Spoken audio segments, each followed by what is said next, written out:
Morning students, today we do the topic electrical properties shown by the colloidal solution. The particles of the colloidal solution possesses electric charge positive और negative, मतलब जो colloidal solution के particles है वो positive और negative charge को show करते हैं. The presence of charge is responsible for the stability of this solution. अगर उनमें कोई चार्ज आता है वो रिस्पॉन्सिबल था उनकी स्टेबिलिटी के लिए. ओनली जो सोर पार्टिकल्स है, मतलब जो डिस्पर्स फेस है, इट कैरीज चार्ज, बट जो डिस्पर्शन मीडियम है उस पर कोई भी चार्ज नहीं होता. For example colloidal solution of gold arsenious sulphide are negatively charge है, while those of ferric hydroxide and aluminium hydroxide have positive charge. अगर हम केस लेते हैं सिल्वर क्लोराइड का, इट शो पॉजिटिव चार्ज भी शो करता है और नेगेटिव चार्ज भी शो करता है. Now we discuss what are the cause of charge, cause of origin of charge, मतलब इनके चार्ज होने का रीज़न क्या है. First point is due to frictional electrification.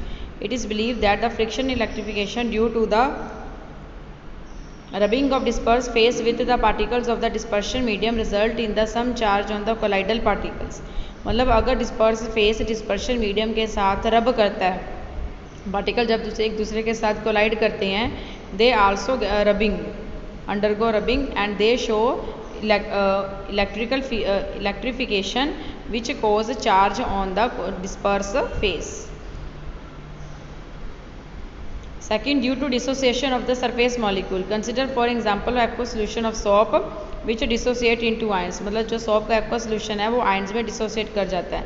The sodium ion present pass into the solutions while the anion have tendency to form aggregate due to weak attractive forces present in the hydrocarbon chains. इसमें जो sodium ions है वो solution में पास कर चले जाते हैं, but जो अनायन है वो एग्रीगेट हो जाते हैं, इकट्ठे हो जाते हैं, क्योंकि उनमें जो वीक अट्रैक्टिव फोर्स क्या प्रेजेंट है. Third, due to selective absorption of ions. The particle constituting disperse phase absorb only ions preferentially which are common with their own lattice. मतलब जो पार्टिकल्स डिस्पर्स फेस सिर्फ उन पार्टिकल को बहुत जल्दी absorb कर लेता है जिनका उनमें क्या कॉमन आयन है. फॉर एग्जांपल जब silver nitrate solution is added to the potassium iodide solution, silver nitrate is solution is added to the potassium iodide solution, the precipitated silver iodide will be adsorb negative ions from the dispersion medium to form a negatively charged soul. मतलब जब है कि हमारे पास जब silver nitrate के solution में हम potassium iodide डालेंगे, सिल्वर नाइट्रेट के सोल्यूशन में जब हम पोटाशियम आयोडाइड डालेंगे, it forms potassium iodide and sodium silver iodide and potassium nitrate. तो जो प्रेसिपिटेटेड सिल्वर आयोडाइड है, ये जो प्रेसिपिटेटेड सिल्वर आयोडाइड है will absorb negatively ions from the dispersion medium. मतलब ये डिस्पर्शन मीडियम में से नेगेटिव आयन मीन्स आयोडाइड को क्या कर लेगा, एब्जॉर्ब कर लेगा और उससे क्या बनाएगा, नेगेटिवली चार्ज सोल बनाएगा. मतलब potassium iodide silver iodide potassium iodide के सोल्यूशन में से आयोडाइड आयन को एब्जॉर्ब करके नेगेटिवली चार्ज सोल बनेगा. In the case of left जो हमारे पास पोटाशियम आयन्स बच गए will remain in the dispersion medium, thereby giving equal and opposite charge to the dispersion medium. जो पोटाशियम आयन हमारे पास बच गए वो सोल्यूशन वो डिस्पर्शन मीडियम में जाएंगे और हमारे पास नेगेटिवली चार्ज सोल है और पॉजिटिव चार्ज पोटाशियम आयन्स है. वो एक दूसरे के इफेक्ट को क्या करेंगे, निगलेक्ट करेंगे. Okay. However then potassium iodide is added to the silver nitrate solution. अगर हम पोटाशियम आयोडाइड को किस में डालते हैं, सिल्वर नाइट्रेट के सोल्यूशन में डालते हैं, solution the precipitated silver iodide will absorb silver ions. तो हमारे पास जो सिल्वर आयोडाइड बनेगा, जो सिल्वर आयोडाइड बनेगा, it absorb silver ions from the dispersion to medium to form positive charge sol. तो वो डिस्पर्शन मीडियम में से सिल्वर आयन को एब्जॉर्ब करके पॉजिटिव चार्ज सोल बनाएगा. तो हमारे पास यहाँ पे silver iodide dispersion medium silver ion में से सिल्वर आयन को एब्जॉर्ब करके पॉजिटिव चार्ज बनेगा. अब यहाँ पे देखो हमारे पास सिल्वर आयोडाइड है, ये नेगेटिव चार्ज है और उसके अराउंड क्या बन जाता है, पॉजिटिव चार्ज का स्फीयर. सिल्वर आयोडाइड और पोटाशियम आयोडाइड आयन।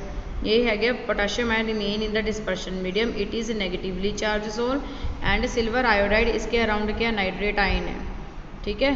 तो ये जो हमारे पास सिल्वर आयन से एड्जॉर्ब किए हुए हैं, तो ये हमारे पास क्या आ जाता है पॉजिटिवली चार्ज सोल। तो इस तरह हमारे पास नेगेटिवली और पॉजिटिवली चार्ज सोल बनता है।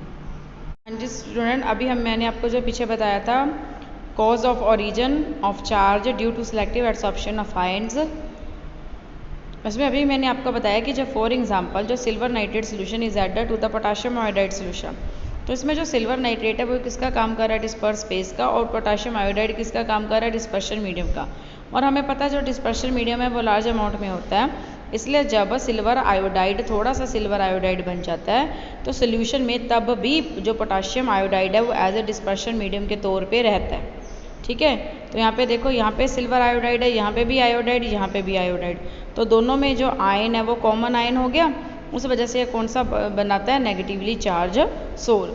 उसी तरह जब हमने सेकेंड एग्जाम्पल इसमें लिखे जब potassium iodide is added to the silver nitrate, अब इसमें जो पोटाशियम आयोडाइड है वो किसका काम कर रहा है डिस्पर्स फेस का काम कर रहा है, और जो सिल्वर नाइट्रेट सोल्यूशन है वो किसका काम कर रहा है डिस्पर्शन मीडियम का।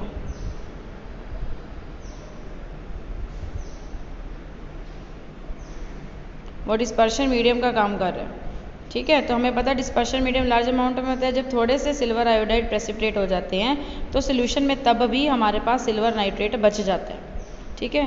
तो सिल्वर आयोडाइड जो प्रेसिपिटेट हुआ है और सिल्वर आयन्स जो हमारे पास सोल्यूशन में बने, तो इसमें देखो जो सिल्वर और सिल्वर है वो दोनों कॉमन हो गए, तो ये हमारे पास क्या बन गया पॉजिटिवली चार्ज सोल, ठीक है। तो इसमें जो हमारे पास सोल्यूशन बचता है उसमें जो नाइट्रेट आयन है वो dispersion medium remain in the dispersion medium, वो डिस्पर्शन मीडियम में बच जाते हैं, and it giving equal and opposite charge to the dispersion medium, dispersion medium को इक्वल और अपोजिट चार्ज देते हैं। इसलिए the ion which is common with their own lattice is preferentially observe, इसलिए आयन जो उसकी लैटिस के साथ कॉमनली होते हैं वो जल्दी एब्जॉर्ब होते हैं।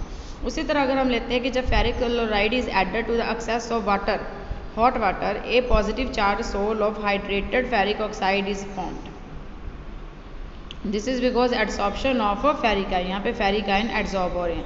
However when ferric chloride is added to the sodium hydroxide solution, ठीक है, a negative charge sol is obtained due to the absorption of OH negative ions, मतलब अगर हम वाटर लेते हैं तो पॉजिटिव चार्ज सोल बनाते हैं क्योंकि फेरिक आयन एड्सॉर्ब होते हैं, तो अगर हम सोडियम हाइड्रोक्साइड लेते हैं तो नेगेटिव चार्ज सोल बनाते हैं क्योंकि इसमें OH negative ion hydroxide ion absorb होते हैं। तो अब हम इस तरह पॉजिटिव और नेगेटिव चार्ज सोल के बारे में करेंगे। पॉजिटिव चार्ज सोल क्या होते हैं, जैसे हाइड्रेटेड मेटालिक ऑक्साइड है, एल्युमिनियम ऑक्साइड है, क्रोमियम ऑक्साइड है, फेरिक ऑक्साइड है, वो पॉजिटिव चार्ज सोल है। और मेटालिक पार्टिकल्स है जैसे कॉपर, सिल्वर, गोल्ड, प्लेटिनम, ये नेगेटिव चार्ज सोल बनाते हैं। मेटालिक मेटल हाइड्रोक्साइड जैसे ferric hydroxide, aluminium hydroxide, chromium hydroxide, calcium hydroxide, ये भी पॉजिटिव चार्ज सोल होते हैं। मेटल सल्फाइड है जैसे आर्सेनिक, कैडमियम, स्टिलबीन, ये क्या हमारे पास नेगेटिवली चार्ज सोल है। बेसिक डाइज है, जो बेसिक डाइज है लाइक मिथिलीन ब्लू है, पर्शियन ब्लू है, ये भी पॉजिटिव चार्ज सोल होते हैं। एसिडिक डाइज है जैसे ईओसिन है, कैंगो रेड है, वो नेगेटिवली चार्ज सोल होते हैं। हीमोग्लोबिन है या ऑक्साइड्स है, वो हमारा क्या पॉजिटिव चार्ज सोल है, जैसे स्टोल ऑफ स्टार्च है, गम है, जिलेटिन है, क्ले है, चारकोल है, ये सारे क्या नेगेटिवली चार्ज सोल है। तो इस तरह हमें पता लगा कि कौन कौन से पॉजिटिव चार्ज सोल हो सकते हैं और कौन कौन से नेगेटिव चार्ज सोल हो सकते हैं।